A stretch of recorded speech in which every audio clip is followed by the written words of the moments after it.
हाँ जी, तो हम आ गए हैं अपने डे 43 पे ऑफ मास्टर सीरीज़ और आज हम करने वाले हैं लिटरेरी टर्म्स और क्रोनोलॉजी की फुल रिवीजन। जैसे कि हम आपको पढ़ा पहले ही चुके हैं, आज बस रिवाइज़ कर रहे हैं और पेपर की डेट भी आ गई है, पेपर भी पास आ गया है। तो जितने भी हमारे ड्रामा रिलेटेड टर्म्स हैं, पोइट्री रिलेटेड टर्म्स हैं, फिक्शन रिलेटेड टर्म्स हैं, सब कुछ आज हम करने वाले हैं। और जो आपका एक क्वेरी था कि फ़र्स्ट फेमस लाइंस करा दीजिए, तो वो भी हम करने वाले हैं। ऐसे ही पेपर 1 में हम मिक्स्ड रिवीजन करने वाले हैं। और अगर मैं बात करूं आपसे कि अगर मैं आपको बताऊं कि पेपर 1 का डे 42 में मैंने मॉक दिया है। अगर आपने अभी तक नहीं किया है तो कर लीजिएगा, वो फ्री ऑफ कॉस्ट है। आप बस टेलीग्राम ग्रुप ज्वाइन करेंगे और आपको मिल जाएगी उसकी PDF। और अभी पेपर 2 का भी हम मॉक आपको देने वाले हैं डे 44 में। तो जिन ने अभी तक ज्वाइन नहीं किया है वो कर लें, क्योंकि मॉक लगाते रहेंगे, क्वेश्चंस प्रैक्टिस करते रहेंगे तो आपकी तैयारी का आपको अंदाज़ा लगता रहेगा। तो शुरू करते हैं आज की क्लास। और हाउस द जोश, पेपर पास आ रहा है, क्या लग रहा है, क्या मन में आ रहा है? देखो, गर्मी तो हो ही रही है ना। दिमाग गर्म करने से अच्छा है दिमाग ठंडा करके काम करो, सब हो जाएगा और तुम कर लोगे। ठीक है, अगर मैं बात करूं ड्रामा टर्म्स की, तो हम सबसे पहले अगर बात करते हैं तो हम बात करते हैं एरिस्टोटल पोएटिक्स की, जो है फाउंडेशन ऑफ ड्रामा थ्योरी, जो हमेशा पूछा ही जाता है कैसे ना कैसे। तो जैसे कि हमें मालूम है कि ये पहला सिस्टमेटिक एनालिसिस है ड्रामा का बेस्ड ऑन ग्रीक ट्रेजेडी, और इसको सबसे ज़्यादा पूछा जा रहा है। तो इसमें जो भी की टर्म्स हैं उनको फटाफट से जान लेते हैं। जैसे कि हमर्शिया क्या है? एक ट्रेजिक फ्लॉ या एरर ऑफ जजमेंट, जहां हमको देखने को मिलता है। आपको मालूम है जो ट्रेजिक फ्लॉ के नाम से आप जानते हैं, प्रोटैगनिस्ट का ट्रेजिक फ्लॉ या एरर ऑफ जजमेंट। ठीक है, मॉरल फेलिंग ज़रूरी नहीं है मॉरल फेलिंग हो, बट एक मिसअंडरस्टैंडिंग भी हो सकती है। और आपने ये हैमलेट में भी देखा है, ओथेलो में भी देखा है, ओडिपस में भी देखा है ना। तो हमर्शिया क्या है? Tragic flaw. क्योंकि हम आपको समझा नहीं रहे हैं, हम आपको रिवाइज़ करा रहे हैं, तो हम फटाफट से ऐसे रिवाइज़ कराते हुए चलते चलेंगे। आपको रिवाइज़ करते कीवर्ड्स पकड़ के रिवाइज़ करते जाना है। अगर मैं बात करूँ ह्यूबरस की, तो जो एक एक्सेसिव प्राइड आ जाती है, एरोगेंस आ जाती है, जिससे प्रोटैगनिस्ट का डाउनफॉल शुरू हो जाता है, दैट इज़ ह्यूबरस। ठीक है, नेमेसिस क्या होता है? That is the inevitable divine punishment. जो आप के अंदर अहंकार आ जाता है, उसके बाद जो आपका डाउनफॉल शुरू होता है ना, तो जो आप कह देते हैं फेट पे बैक, या फिर जो आपको अहंकार को नीचे ला देता है, जो पनिशमेंट जो होती है जिससे आपका डाउनफॉल होने लगता है, दैट इज़ नेमेसिस। मैं बहुत ही शुद्ध हिंदी भाषा में समझा रही हूँ, जिससे आपको ये ना लगे कि क्या बड़े बड़े शब्द हैं, क्या बड़ी बड़ी बातें हैं। That's not the thing. आप बेसिक चीज़ें समझो, क्योंकि आपको अपनी अंडरस्टैंडिंग लगानी है MCQs में, है ना। चलो, peripeteia is the reversal of fortune. एक जो सडन चेंज आ जाता है प्रोटैगनिस्ट की करंट सिचुएशन में, मतलब कोई बहुत अमीर है, वो गरीब होता चला जा रहा है, या बहुत गरीब है वो अमीर होता चला जा रहा है, that is reversal of fortune, peripeteia, जो आपको ओडिपस में देखने को मिला था। एनाग्नोसिस की अगर मैं बात करूं, that is the movement of recognition और डिस्कवरी, जहां प्रोटैगनिस्ट अपने आप में समझ पाता है अपनी ट्रू आइडेंटिटी को या अपनी गलती को, that is the movement of recognition.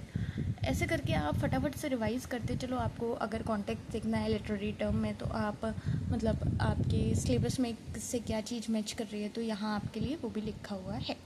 ठीक है, आज तक ये डिटेल में एक बार भी नहीं पढ़ा है, या कोई भी टॉपिक एक बार भी नहीं पढ़ा है, तो let me tell you, playlist में जाओगे वहाँ सारी चीज़ें मिल जाएंगी, कर लो।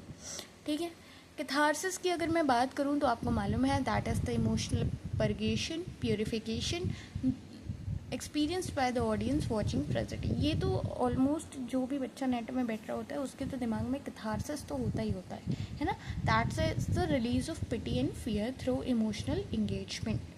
ठीक है, Aristotle explanation for why tragedy is pleasurable despite being painful, ये बताया है कैथारसिस के थ्रू। मिमेसिस क्या होता है? मिमेसिस इज इमिटेशन, ये एरिस्टोटल का टर्म है।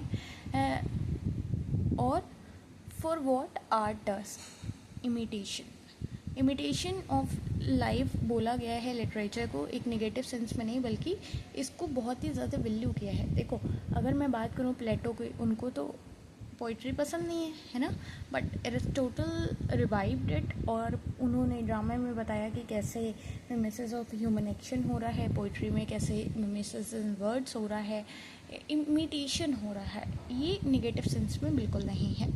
अगर मैं बात करूँ आपसे ड्यूस ए मशीना, मतलब सॉरी आप जो भी प्रोनाउंस करते हो, तो इसका मतलब है God from the machine, a plot device where an outside force, originally a god lowered by a mechanical crane onto the Greek stage, suddenly resolves an impossible situation। देखो गॉड फ्रॉम द मशीन का मतलब है कि कोई चीज़ अचानक से बिल्कुल ठीक हो जाना। तो ये जैसे हम देखते हैं कि हमारे ग्रीक स्टेज में ना ऐसा होता था कि एक मैकेनिकल क्रेन से कुछ ऐसा हो जाता था जो फटाक से प्रॉब्लम सॉल्व कर देता था, that is God from the machine. तो ये ग्रीक प्लेस में हमको देखने को ज़्यादा मिला है। एक इम्पॉर्टेंट पॉइंट आप जो पढ़ना भूल जाते हैं वो ये है, ये जैसे कि हमने देखा था फ्रीटैक प्राइमेट, इसमें 5 एक्ट का स्ट्रक्चर था, मतलब जो हमारा बताता था 5 act part structure in classical and Shakespearean drama, जिसमें एक्सपोजिशन होता था, राइजिंग एक्शन होता था। मतलब कोई चीज़ एक्सपोजिशन हुआ, आप समझिएगा, एक्सपोजिशन हुआ, फिर यहाँ से शुरू हुआ, राइजिंग एक्शन आया, फिर मेन पे आके क्लाइमेक्स आया, फिर फॉलिंग एक्शन हुआ, ठीक है, और फिर यहाँ पे डिनाउंसमेंट हो गया। तो ऐसे करके 5 चीज़ें 5 पार्ट में ये एक सीरीज़ बनती थी। अगर मैं आपसे कहूँ ये एक पिरामिड बनता था, ये आप इसको ऐसे समझ सकते हैं, ठीक है। बीच में पेज कट गया है और वो बन नहीं रहा है, कोई बात नहीं, आप समझ जाएंगे, इतने बड़े तो हैं आप, है ना, ठीक है। अगर मैं बात करूँ ये 5 एक्ट आपको याद रखने हैं, इनका सीक्वेंस याद रखना है, इट इज़ इम्पॉर्टेंट। आप ये भी समझ सकते हैं यहाँ से, ये बैकग्राउंड इन्फो, कैरेक्टर इंट्रोडक्शन होता है एक्सपोजिशन में, राइजिंग एक्शन में कॉन्फ्लिक्ट्स बनते हैं, फिर क्लाइमेक्स में हाईएस्ट पॉइंट पहुँच जाता है। जैसे आपका होता नहीं है, आप मूवी देखते हो, आपने देखा एक्सपोजिशन हुआ, राइजिंग एक्शन हुआ, क्लाइमेक्स आया, फॉलिंग एक्शन हुआ, बस वैसे ही ड्रामा में। अगर मैं बात करूँ हैमलेट में एक्सपोजिशन क्या हुआ, डेनमार्क द घोस्ट, है ना। राइजिंग एक्शन में हमने देखा कि कैसे पागलपन जो हो गया था, प्ले विद इन प्ले वाला। क्लाइमेक्स कहाँ पे आया, जब हैमलेट ने पोलेनियस को मार दिया था, है ना। फॉलिंग एक्शन जहाँ पे ओफिलिया डाइड, ठीक। डिनाउंसमेंट जो फाइनल ड्यूल था, डेथ ऑफ हैमलेट। तो ये आपको याद आ गया होगा। इसमें कुछ और पॉइंट्स अगर मैं कहूँ तो क्लियर है हमारे पास, a speech when a character is alone on stage revealing the inner thoughts directly to a audience, जैसे टू बी और नॉट टू बी, ये हैमलेट्स का क्लियर है, या टुमारो एंड टुमारो मैक्सवेल्स का क्लियर है, ऐसे करके आप याद रख सकते हैं। Aside is a brief comment spoken to the audience while other characters present on stage. यहाँ पे अकेला होता है, यहाँ पे और लोग भी होते हैं, फिर भी जो एक ब्रीफ कमेंट ऑडियंस की तरफ दिया जाता है, that is aside. Dramatic irony is when the audience knows something that characters on stage do not know. Audience को मालूम है कि ये चीज़ हो जाएगी, ये चीज़ जो सस्पेंस होता है ना, बट वहाँ जो कैरेक्टर्स हैं उनको नहीं मालूम होता, ठीक। 3 यूनिटीज़ हमने पढ़ी थी एरिस्टोटल की, unity of action, unity of time, unity of place, ठीक है। आपको याद आ रहा होगा, अगर आपने एक बार भी पढ़ा है, आपका रिवीजन होता चल रहा होगा। प्रोलॉग और एपिलॉग क्या होता है, तो प्रोलॉग आपका इंट्रोडक्टरी स्पीच होता है किसी भी प्ले से पहले, और वहीं एपिलॉग आपका कंक्लूडिंग स्पीच होता है। तो ऐसे करके याद रखोगे, इंट्रोडक्टरी स्पीच और कंक्लूडिंग स्पीच। देखो इसका ऐसे छोटा छोटा ये भी लिखा हुआ है कि इसमें क्या चीज़ है, वो तो देख सकते हो। Chorus is in Greek drama group of performers who sing, dance and comment on the action representing the community, voice and value. Renaissance drama में हमें देखने को मिला कैसे single narrative figure who comments on the action, ठीक है। अगर मैं बात करूँ ट्रेजिक हीरो की, तो tragic hero is the important point, इससे अभी क्वेश्चन बनने के मोस्टली चांसेस हैं। ठीक है। एरिस्टोटल की डेफिनेशन की अगर मैं बात करूं कि तो उनके हिसाब से ट्रेजिक हीरो वो है a person of high rank noble character who falls due to hamartia. अभी हमर्शिया मैंने बताया था ना ट्रेजिक फ्लॉ, बस उसकी वजह से जो एक हाई प्रोफाइल नोबल करेक्टर का जो डाउनफॉल होता है, that is tragic hero must evoke pity, he is suffering and fear we could do the same. His fall eliminates a moral और कॉस्मिक ट्रुथ। वहीं कॉमिक रिलीफ ये होता है कि एक ह्यूमरस सीन कैरेक्टर और dialogue inserted into a serious play to provide emotional respite and often to make the following scene serious और more intense. अगर मैं बात करूँ ब्लैंक वर्स की, तो ब्लैंक वर्स तो आपको मालूम है अनराइम्ड आइम्बिक पेंटामीटर होता है और ये standard verse from Elizabethan drama and Milton's Paradise Lost. अगर मैं बात करूँ प्रोसेनियम स्टेज की, तो ये एक स्टेज है with a frame, audience faces it directly. The conventional picture frame stage contrasted with thrust stage theater in round prominent audience moves। ठीक है, देखो अगर मैं बात करूँ ग्लोब थिएटर की, तो वो हमने एज थ्रस्ट स्टेज देखा है ना। मॉडर्न वेस्ट एंड थिएटर्स ज़्यादातर प्रोसेनियम स्टेज हैं, ठीक है। ये देखो एक एलिनेशन इफेक्ट की बात होती है, इसको आप जो भी प्रोनाउंस करते हो, बट ये हमने देखा है वेल टोल्ड ब्रिज का एलिनेशन इफेक्ट, जिसमें आपको चीज़ें अलग होती हुई दिखती हैं। ये एक थियोरेटिकल टेक्निक्स हैं that prevent the audience from getting emotional absorbed in the play so that they can think critically about what they see, opposite of illusionism. अगर मैं ड्रामेटिक मोनोलॉग की बात करूँ, तो ये एक पोएम और speech in which a single speaker addresses a single listener. ये जो मैं हाईलाइट कर रही हूँ ना, इस इतनी चीज़ को भी पढ़ लोगे तो तुमको लगेगा कि हाँ अच्छा ये होता है, याद आ जाएगा।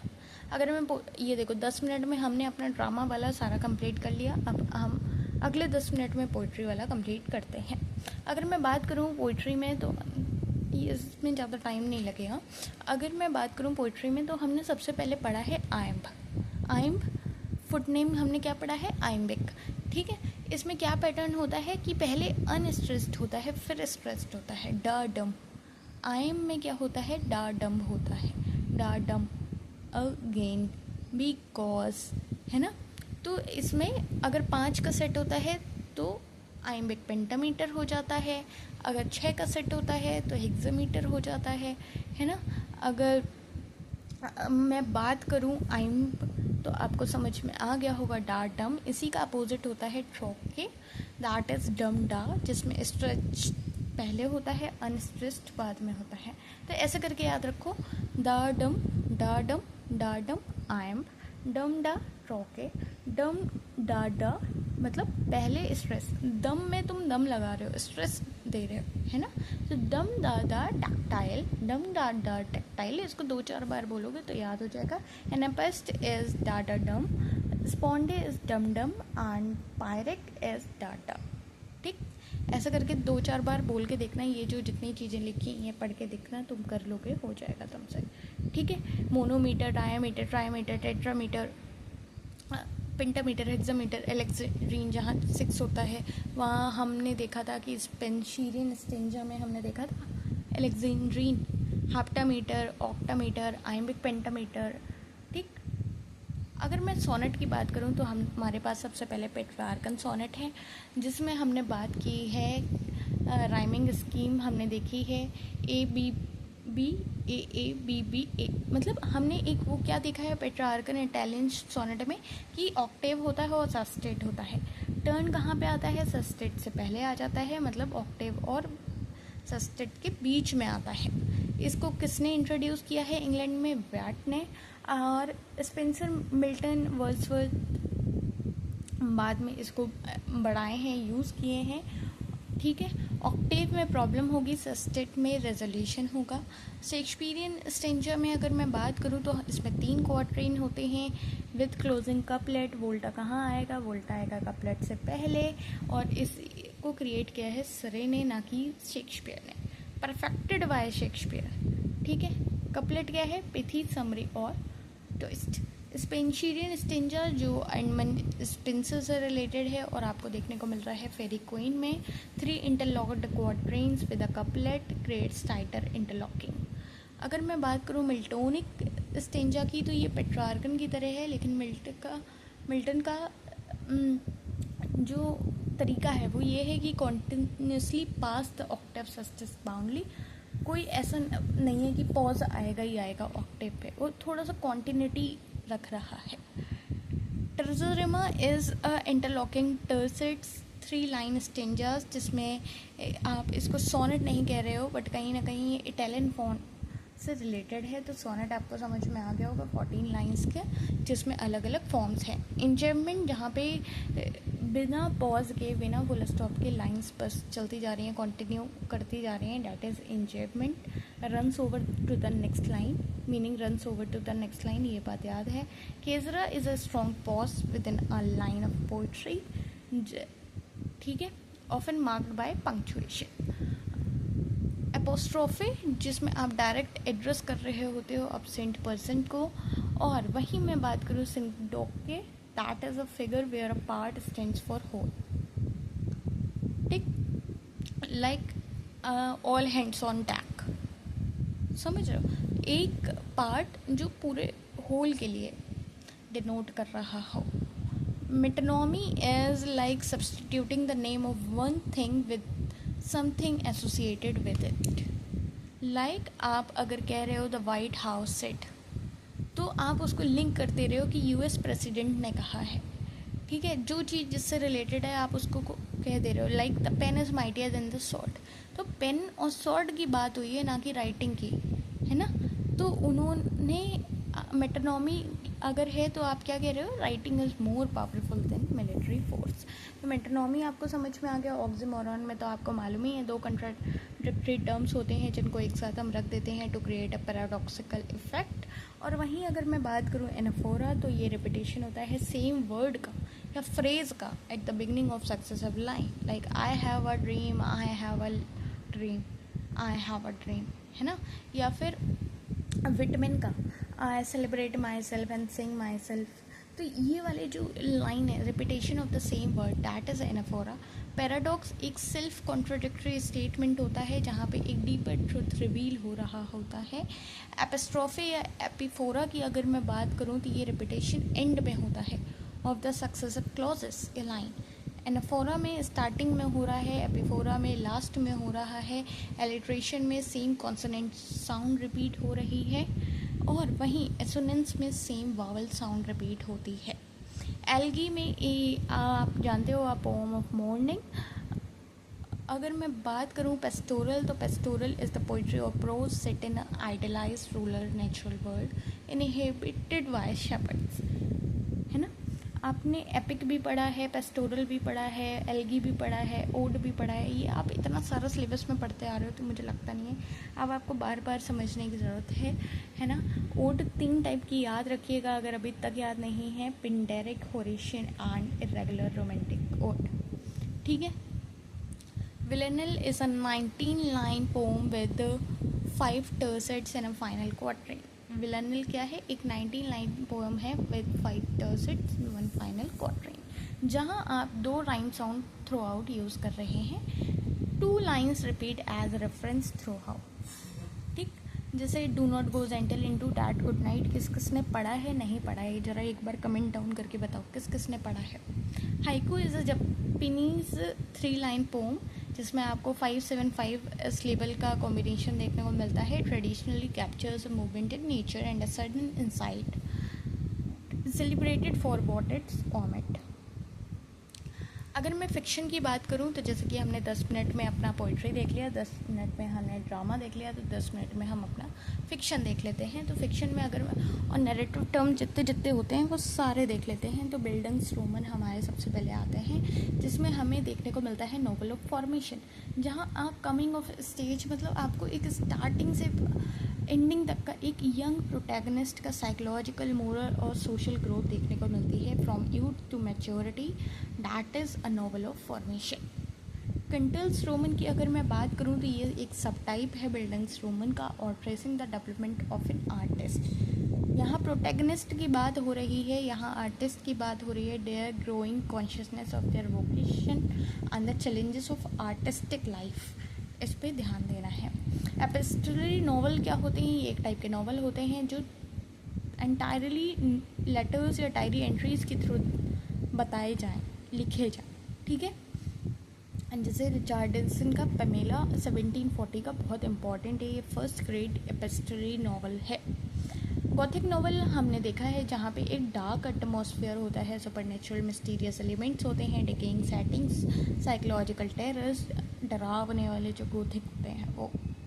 अगर स्ट्रीम ऑफ कॉन्शियसनेस की जैसे ही मैं बात करती हूँ वैसे ही वर्जीनिया वुल्फ तो याद आ ही रही होंगी, है ना। अगर मैं बात करूँ तो ये एक ऐसी नैरेटिव टेक्निक है that attempts to capture the continuous associative flow of thoughts, perception, memory and feelings in a character mind without imposing logical order or grammar. Unreliable narrator की अगर मैं बात करूँ, a narrator whose account of events cannot be fully trusted due to limited understanding, मतलब आप किसी के बारे में पढ़ रहे हो और उसके बारे में पूरा ऐसे नहीं समझ पा रहे हैं, तो आपको बिटवीन द लाइन्स पढ़ना पड़ रहा है उसको जानने के लिए। That is unreliable narrative. Metafiction is fiction that draws attention to its own status as fiction. मतलब जैसे आपको पता है कि आपकी तैयारी कितनी है, फिर भी आप अपने को झांसे में रखते हो, अरे समझ रहे हो, मतलब फिक्शन है बट वो कहीं ना कहीं आपको अपनी स्टोरी टेलिंग से वो एक्नॉलेज कर देगा वो gap between narrative and reality कि भाई मैं फिक्शन ही हूँ, मेरे अंदर इतना डूबो मत। मैजिक रियलिज्म की अगर मैं बात करूँ, narrative mode in which magical और supernatural events are presented matter of factly within an otherwise realistic setting. अगर मैं जैसे बात करूँ टोनी मॉरिसन का विलव्ड हो गया, है ना, एंजेला कार्टर्स का नाइट एट द सर्कस हो गया, या फिर सलमान रशीदी का मिडनाइट चिल्ड्रन हो गया, तो इसमें हमको मैजिक रियलिज्म की थीम्स देखने को मिली है, यहाँ पे कोई भी जो ऐसे सुपर नेचुरल थिंग या ऐसे मैजिकल थिंग हुई है जिसको नॉर्मल प्रेजेंट किया गया है, ठीक है। फ्रेम नैरेटिव आपको मालूम है, story embedded with in another story. एक आउटर फ्रेम नैरेटिव होता है जो इंट्रोड्यूस कराता है इनर नैरेटिव या नैरेटिव्स से, एक लेयर क्रिएट कर देता है स्टोरी टेलिंग में, और and questions of narrative reliability. In medias res अगर मैं बात करूँ तो इसका मतलब होता है into the middle of things, beginning a narrative in the middle of action, not at the beginning. The preceding events are related through flashback और एक्सपोजिशन। अगर मैं बात करूँ मिल्टन्स का पैराडाइज लॉस्ट, अगर आपने पढ़ा है तो आपको देखने को मिला होगा, with the fallen Satan in the hell, ठीक। Crime fiction often begins with a discovered body, मतलब क्लाइमेक्स आपको पहले दिखा दिया, फिर फ्लैशबैक के थ्रू पूरी स्टोरी दिखाई जा रही है। राउंड और फ्लैट कैरेक्टर क्या होते हैं, तो E.M. फॉस्टर ने इसका डिस्टिंक्शन दिया है in the aspects of novel 1927। Round मतलब complex multi dimensional capable of surprise developed characters होते हैं, वहीं फ्लैट कैरेक्टर्स हमारे simple one dimensional defined by a single trait. Free indirect style हमारा जो होता है वो होता है हमारा कुछ नहीं, मतलब हम जो पढ़ते हैं वो, है ना। नैरेटिव मतलब आपको भी लगता होगा कि यार क्या है, आती हैं सिर्फ पढ़ाती हैं चली जाती हैं, कोई बातें करती नहीं है, क्लास में मज़ा ही नहीं आता। तो भाई पेपर आ गया है, बातें करने के लिए हम नहीं आए हैं, समझ रहे हो। बातें करनी है तो सुनो, जो स्टार्टिंग के दिन में हम पढ़ा रहे हैं उसमें भी हमने इतनी बातें नहीं करी हैं, क्योंकि हमारा काम है पढ़ाना और हम पढ़ाने में विश्वास रख रहे हैं, है ना। तो ज़्यादा है, चैनल को सब्सक्राइब कर लो, ऐसे ही काम से पढ़ना है तो पढ़ते रहो, है ना। फ्री इनडायरेक्ट स्टाइल की अगर मैं बात करूँ तो एक narrative mode blending the narrator's third person voice with the character's thought speech, जहाँ आपको कोटेशन के थ्रू ऐसे देखने को मिलता है, शी थॉट, है ना, या ही थॉट, ही सेड, समझ रहा। Like Jane Austen signature technique है ये, जेन ऑस्टिन को इससे आप याद रखेंगे फ्री इनडायरेक्ट स्टाइल से, है ना। अगर मैं बात करूँ हेट्रोग्लासिया तो आपको भक्तिन याद आ गए होंगे। पिकार्स के टेक्निक की अगर मैं बात करूँ तो ये एक narrative following a roguish low born hero through a series of episodic adventures, often satirizing the society through outsiders' perspective. अगर मैं बात करूँ हेट्रोग्लॉसिया तो ये हमने पढ़ा है बख्तिन ने ये टर्म दी है। इनके डिस्कोर्स एंड नॉवल में भी हमने कई सारे टर्म्स पढ़े थे, क्रोनोटोप पढ़ा था, है ना। वैसे ही अगर मैं हेट्रोग्लॉसिया की बात करूँ तो ये को presence of multiple voices in a novel, ठीक है। Language and social perspective with in a single text. Allegory एक नैरेटिव है with two levels of meaning simultaneously. मतलब आपको कहीं किसी जगह कोई भी चीज़ आप पढ़ रहे हैं, वो भले ही बच्चों वाली कहानी है बट उसके पीछे बड़ों से भी बड़ों का सिंबलिज्म दिखाया गया है, लेसन्स दिए गए हैं, समझ रहे हो। लाइक अगर मैं बात करूँ, आपने वो एक चॉकलेट रूम पढ़ा होगा, है ना। उसमें आपने देखा होगा कि कैसे है वो चॉकलेट की कहानी, बट कितना डीपर एस्पेक्ट में आपको मीनिंग दिखा रही है, that is allegory. Dystopia, an imagined society that is profoundly unjust, oppressive or degraded, presented to। अच्छा, यूटोपिया पढ़ा है ना, जो आपका फेरी वर्ल्ड, मतलब आपका इमेजिनेटिव, उसी का अपोजिट डिस्टोपिया। अपोजिट क्या मतलब आप मान सकते हो इसमें ऑपरेसिव, डिग्रेडेड दिखाया जाती हैं चीज़ें। Presented to critique tendencies in author real contemporary world, opposite of utopia, जहाँ आइडल सोसाइटी देखने को मिल रही होती है। E.M. फॉस्टर ने जो ये कुछ डिस्टिंक्शंस दिए हैं, इनको आपको याद रखना है। स्टोरी वर्सेस प्लॉट, जहाँ उन्होंने बताया है कि स्टोरी एक सीक्वेंस ऑफ इवेंट्स होती हैं क्रोनोलॉजिकल ऑर्डर में, वहीं प्लॉट एक कैजुअल कनेक्शन होता है विद फोकस ऑन वाई, ठीक। प्लॉट में स्टोरी भी होती है, कैजुअलिटी भी होती है। राउंड कैरेक्टर और फ्लैट कैरेक्टर मैं अभी बता चुकी हूँ। पैटर्न और रिदम में अंतर इतना सा होता है कि पैटर्न में आपको एस्थेटिक डिज़ाइन ऑफ नॉवल देखने को मिलता है, और rhythm repetition with variation, like musical motifs that create emotional continuity across a long work. अगर कंप्लीट लिटरेचर क्रोनोलॉजी की मैं बात करूँ तो ये मैंने आपको पहले भी एक बार कराया है, अभी फिर से मैं करा देती हूँ। हम देखो, ये मैं आपको पूरा दे रही हूँ, आप देख सकते हो। जैसे हमने स्टार्टिंग देखी ना, बेवुल्फ की देखी, फिर हमने देखा चौसर कैंटरबरी टेल्स देखे, है ना। तो आप ऐसे याद कर सकते हो। अब इसके लिए ना कुछ ट्रिक्स हैं, मतलब बहुत प्यारी प्यारी ट्रिक्स हैं। अगर आपको वो चाहिए, अभी तो नहीं है मेरे पे, इसमें नहीं है। अगर आपको इसके लिए ट्रिक्स चाहिए तो आप एक बार कमेंट डाउन करना, मैं आपको पूरी ट्रिक सारी बता दूंगी। Old English, middle English, renaissance, है ना, न्यू क्लासिकल, रोमांटिक, सब मॉडर्न, पोस्ट मॉडर्न, सबकी पूरी एक ट्रिक बता दूंगी, बहुत छोटी छोटी सी है। अगर चाहिए तो कमेंट डाउन कर देना, वरना आप ये एक पूरा मैं आपको मास्टर क्रोनोलॉजी दे रही हूँ, आप इसके थ्रू देख सकते हैं और पढ़ सकते हैं। क्योंकि मुझे लगता है लास्ट टाइम पे आप जितना रिवीजन खुद से करेंगे उतना ज़्यादा आपको खुद से फ़ायदा होगा। बेवुल्फ हो, चौसर कैंटरबरी टेल्स दिखे, है ना। फिर मतलब ऐसे करके आप देख सकते हो, सारी टाइमलाइन, सारी चीज़ें एक जगह पे आपको दे रखी हैं। और लास्ट टाइम पे कोशिश करो कि ज़्यादा से ज़्यादा ऐसा सिस्टमेटिक वे में खुद से ज़्यादा रिवाइज़ करो, है ना। ऐसे लिखा हुआ ये कहानी तुम लोगों ने 50 बार पढ़ी होगी। अब मैं तुमको फिर से बताऊँ कि भाई ये देखो, ये शेक्सपियर आए, फिर ये आए, फिर ये आए, तो उससे कोई मतलब नहीं है, ठीक। और ये कुछ फेमस फर्स्ट लाइन्स हैं जो डिटेल में सारी पढ़ाई हुई हैं मेरी, बट इन केस तुम लोगों को एक रिवीजन चाहिए तो मैं ये सिस्टमेटिक वे में दे रही हूँ, यहाँ से आप लोग रिवाइज कर सकते हैं, ठीक है। क्योंकि ये ऐसी लाइन्स हैं जो पूछी जाती हैं बार बार और आई हुई हैं पेपर में, ठीक है। अप्रैल इस तक ट्रिलेस्ट मंथ आ गया तो आपको याद रखना है कि ये टी.एस. एलियट का वेस्टलैंड, नॉट अल्सिस, ठीक। सॉन्ग ऑफ माई सेल्फ, ये सारे आपके फ्रेंड्स काफका का ये याद रख सकते हो, है ना। अगर मैं बात करूँ, last night I dreamed I went to Manderley again, song of myself, Walt Whitman का। तो जो भी चीज़ें अभी तक नहीं पढ़ी हैं फटाफट से पढ़ते जाओ, करते जाओ। और ये क्वेश्चंस जो हैं इसकी पीडीएफ भी मैं आपको टेलीग्राम पे दे दूँगी, वहाँ से अपना प्रैक्टिस कर लेना, ठीक है। जिन जिन को प्रैक्टिस करना हो वहाँ से कर लेना। और आज के लिए इतना ही, मिलते हैं आपसे कल। और कल आपका टेस्ट अपलोड होने वाला है टेलीग्राम ग्रुप पे, तो चैनल को सब्सक्राइब कर लो, टेलीग्राम ग्रुप को ज्वाइन कर लो, वहाँ पे जो भी टेस्ट मिल रहा है उसको प्रैक्टिस कर लो, क्योंकि टाइम कम बचा है। और लास्ट टाइम पे जो तुमको ट्रिक्स चाहिए हो, जो क्वेश्चंस पूछने हो वो पूछ सकते हो, कमेंट डाउन कर सकते हो। मिलते हैं कल की क्लास में और तुम कर लोगे। पढ़ते रहो, समझते रहो, अपनी दिक्कत परेशानी समस्या पूछते रहो। और क्वेश्चंस देखने हैं। देखो जैसे हेट्रोग्लॉसिया है तो ये ऐसे आ गया। अब आपको कीवर्ड मालूम है कि हेट्रोग्लॉसिया मतलब मल्टीपल वॉइसेस होंगी, तो आप यहाँ पे कीवर्ड पकड़ोगे और आंसर देख लोगे। That's the thing. ठीक है, चलो बाय बाय।